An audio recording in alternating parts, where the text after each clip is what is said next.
All right. Well, as you know, a state funeral was held for former Zambian President Kenneth Kaunda in Lusaka today. Many tributes paid to the man who's seen as the father of Zambian independence. He was also a great friend to the ANC as it fought its liberation struggle against the apartheid government. Let's talk leadership now, and I'm joined by Advocate Sipho Mantula of the Thabo Mbeki African School on Public and International Affairs. Advocate, thank you so much for your time.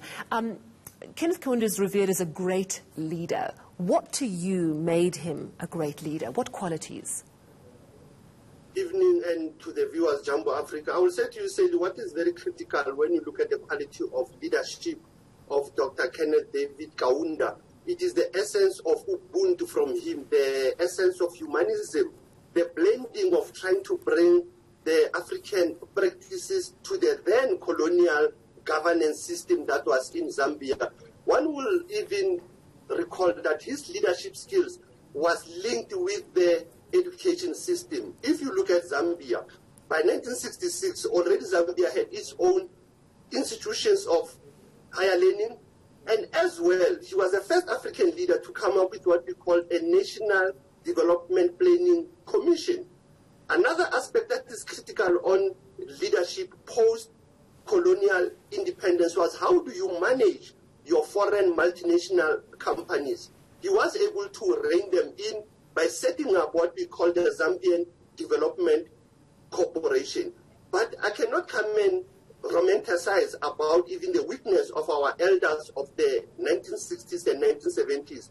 What they have left us with, it is that torch, it is that task that post-1980 and 1990, we saw that wave coming in. Others are calling the lost decade of 1980.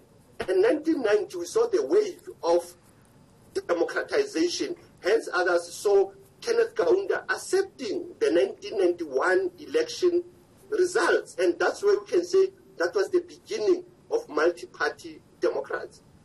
Do you think that great leadership depends on the specific era that you're leading in?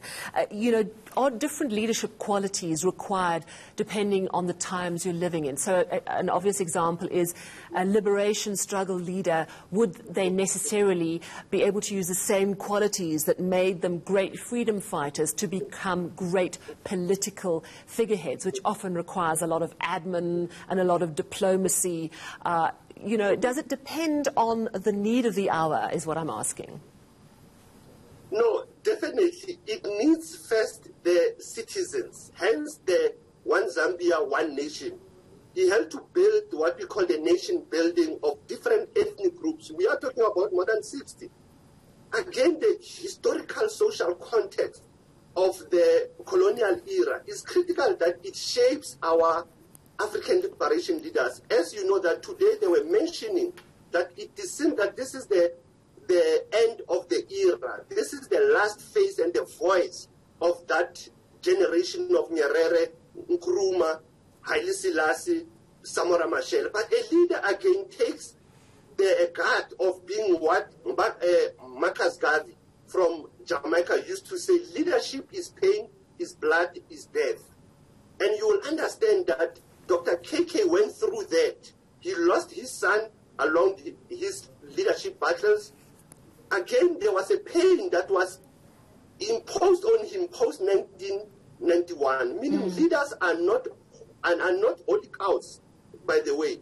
But when we are talking of his collective leadership, we saw today in the official service about how Kenya, Tanzania, Zimbabwe, Namibia gravitated towards his leadership skills, but still lamenting that it seems that he has left us with another task. How do we unite Africa? How do we take Africa out of colonial bondages? Absolutely. And I think that, we speak so much every time we lose someone of the ilk of Kenneth Kaunda or Nelson Mandela, Ahmed Kathrada, because, that wonderful era of amazing African leaders has left us, and now it's up to us.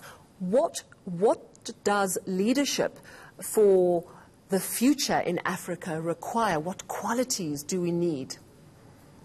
One will say it needs tenacity of being resilient against foreign influence. Secondly, it needs the leadership that understands its historical context.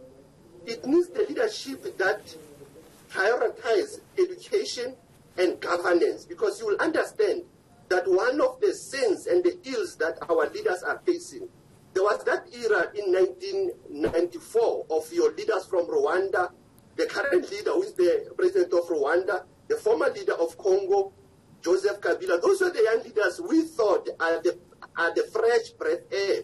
But what we have seen them imitating a personality cult. So we need leaders who should divorce themselves from being worshipped, from being personality cults.